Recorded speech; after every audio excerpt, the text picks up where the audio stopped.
Patricia, I appreciate you joining me again. There's a lot to talk about. I want to get into a great event that you're going to be hosting, but I want to start with your advocacy for Israel because you have tackled a lot of issues over the years. You've spoken out on a lot of things.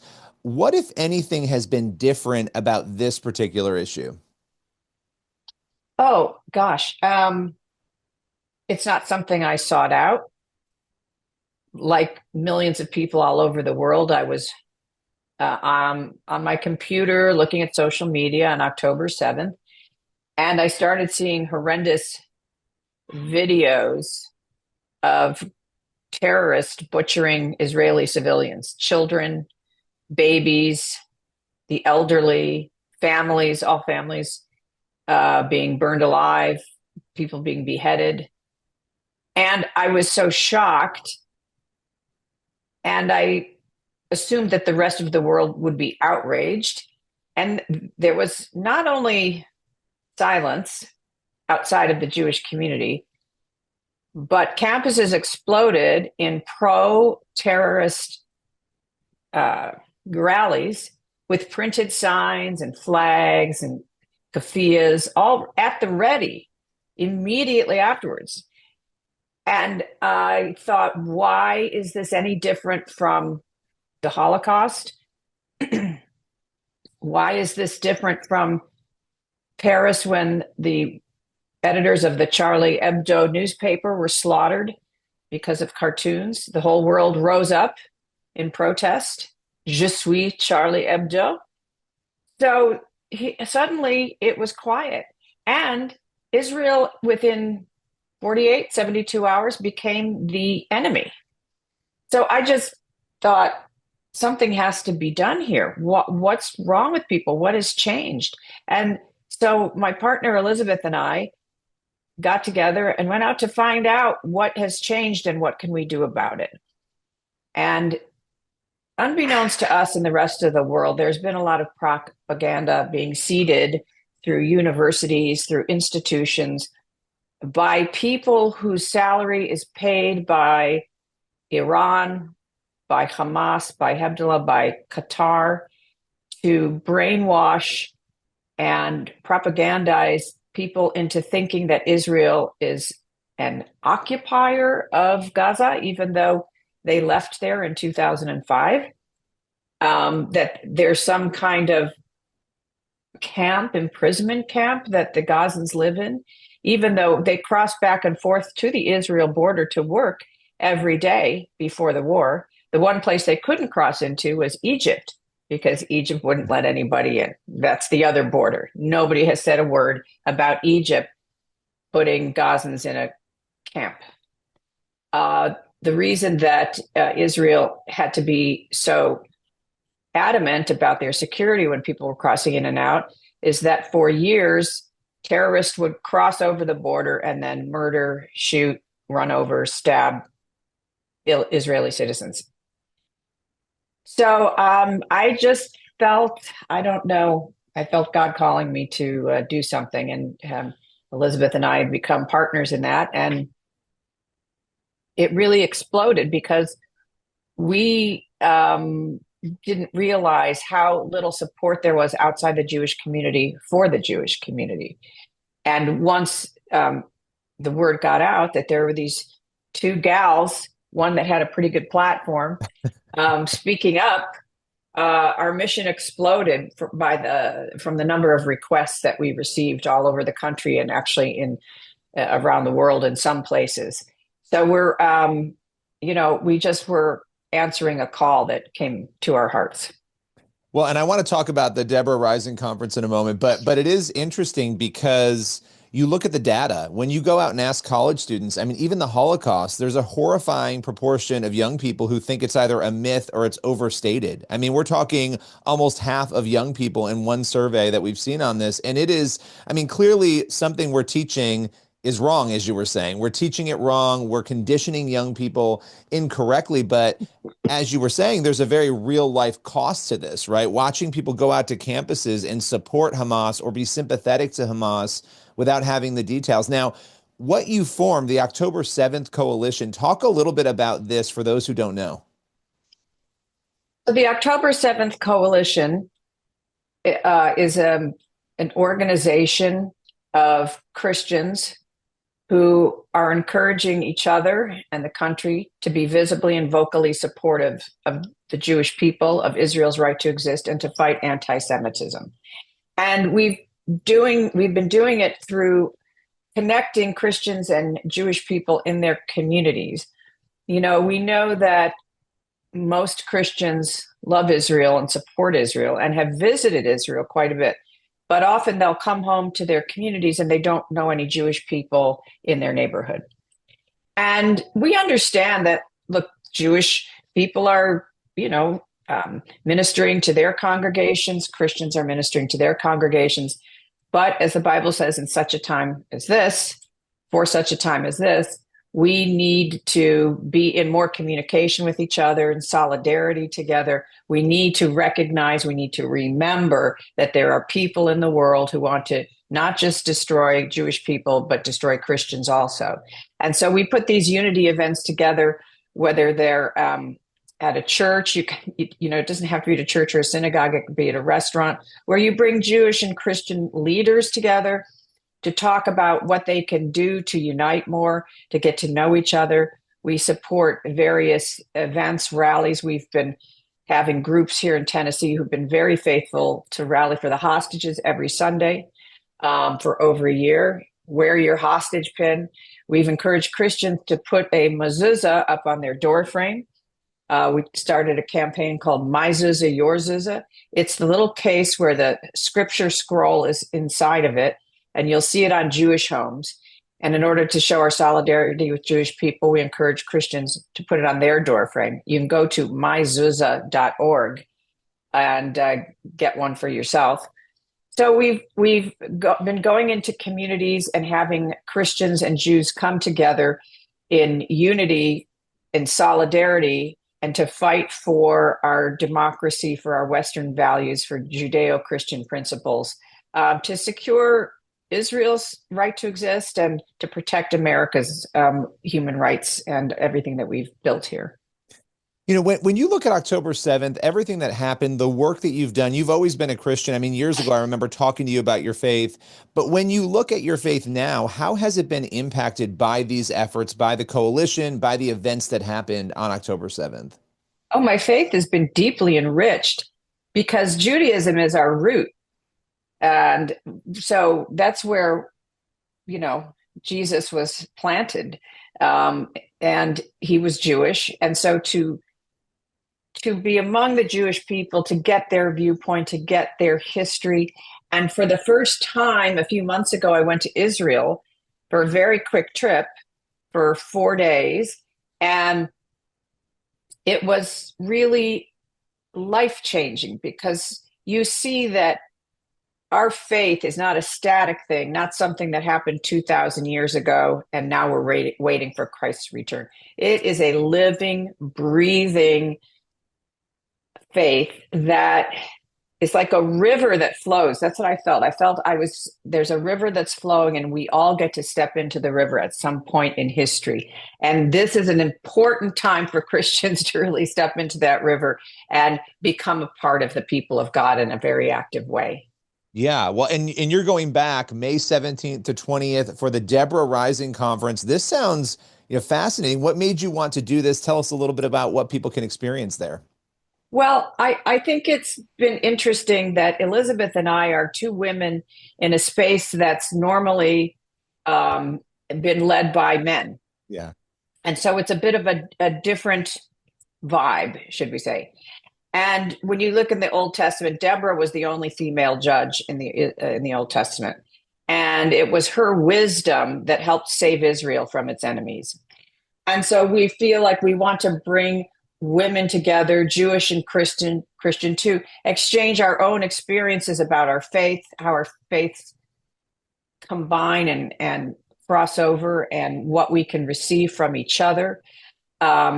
And to hear speakers with different views about the Old Testament and the New Testament, hearing interpretations of the Bible through different eyes from different perspectives, and creating friendships from all over And because we are in the majority, we just have to have that kind of voice. And sometimes it's scary to think you're standing up against this overwhelming wave of hostility and aggression, but actually, we are in the majority. Most people want to live in peace. Most people do not want to kill Jews or kill Christians. And we just have to stand up and say it. You wouldn't think you would have to say that. You would think that's a given, but we can no longer take anything for granted. And when women come together, they're very powerful. Yeah, absolutely. And if people want to get more information on that, where can they go to do that? October, the number seven, coalition.org or excuse me, .com. Perfect. So, okay. One of the things that's happening as you and I are talking, it's been a big week. We had Trump's inauguration, Biden left the White House. But leading up to that, you had this hostage release that was relatively shocking in that, Biden had been negotiating apparently this in his administration since last May. And it was leading up, I mean, just days before Trump is about to take over. I don't know if you want to reflect on that at all. I found it interesting. At least one of the families called Trump or was crediting Trump for it, and he wasn't even president yet. Do you think this shift is going to impact what has been going on there in the Middle East? I pray that it's going to be cleaned up pretty quickly now that President Trump is in office. I think there was a little too much, the previous administration speaking out of both sides of its mouth. We support Israel, but now here's restrictions. Don't go into Rafah where hostages were being held. And people know that President Trump takes action. Whether you like that or not, obviously that's a question. But I think the fact that he said, if those hostages are not released before I come into office, there's going to be hell to pay. And he's not a person who just talks. He actually takes action when he says something. So that scares some people. I think for Israel, it's a good thing. And we saw that 3 hostages were released. Praise the Lord. And I'm hoping that the rest are released. I know that we've heard some of them are not alive. So we're still all in a state of waiting and anticipation and hoping and praying for the hostages and for their families. But I do believe that it is absolutely President Trump's being in office. He just defunded UNRWA. So UNRWA was the sort of education arm from the UN in Gaza, and they have been teaching young children to kill Jews. That's what they do.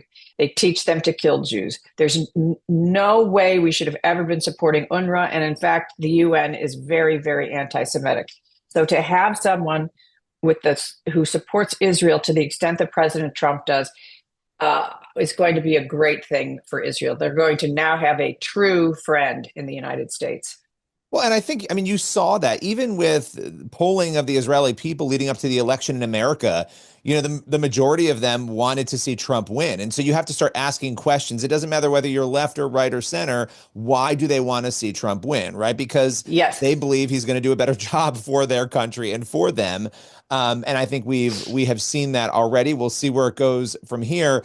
A question about Hollywood for you, because obviously being a staple of Hollywood and being as big of a name as you are there, how has Hollywood reacted to your advocacy on this issue? And I guess other issues too. I mean, you've been very pro-life. You've spoken out about a lot of things. How has Hollywood traditionally reacted? And is the reaction on the Israel front any different from that? Many years ago when I was on Raymond and I think The West Wing was on, I was at a Hollywood event. And one of the cast members of West Wing came up to me and said, "You're the only Republican anyone in this town likes." So I was like, I think that's a compliment. I don't know. Listen, basically, Hollywood has been my community for many years, even though I'm more of an outlier there because of some of those stances. When you talk about politics, when you just talk about working, it's a very difficult business to get a show picked up, greenlit, on the air, and keep it on the air. And so for the 99% of what Hollywood does is show up to work, you know your lines, you can hit your marks, you're kind to everyone, you respect your crew, you're considerate, you're professional, you promote your show. That's what really Hollywood is about. because you can do all those things to the best of your ability and your show still gets canceled or your show still doesn't get picked up. So it's a tough, tough, tough business. And I think that's something I share with all actors, regardless of what their political stance is. So that's kind of how, I am with Hollywood. And, so I'm probably not invited to as many women's events in Hollywood as some, because, that pro-life thing is a third rail there. What are you going to do? I don't know. What are you going to do? Let me ask you, like, what was your reaction? And I just have one more question for you after this, but your reaction to Roe v. Wade and all of that being overturned. I mean, this is something that people wanted for years. Many people, not everyone, obviously. Mm-hmm. And a lot of people thought it would never happen. It was sort of that thing everybody talked about, right? They marched for it, but then it happened. I mean, when you look at where we are, what goes through your heart and your mind in light of the work you've done in that space? Well, I was as shocked as everybody. Didn't expect it. But it was a call to Christians to now redouble and triple the enormous efforts they were already making to give women actual choice by providing services that people like Planned Parenthood don't provide to pregnant women. So Planned Parenthood and many other abortion clinics are not really about choice. They offer one thing, that's abortion. And they offer it in many different ways. And so to really have choice, you need people like Christians in the United States who have medical clinics, and even the ones who can't afford to open medical clinics.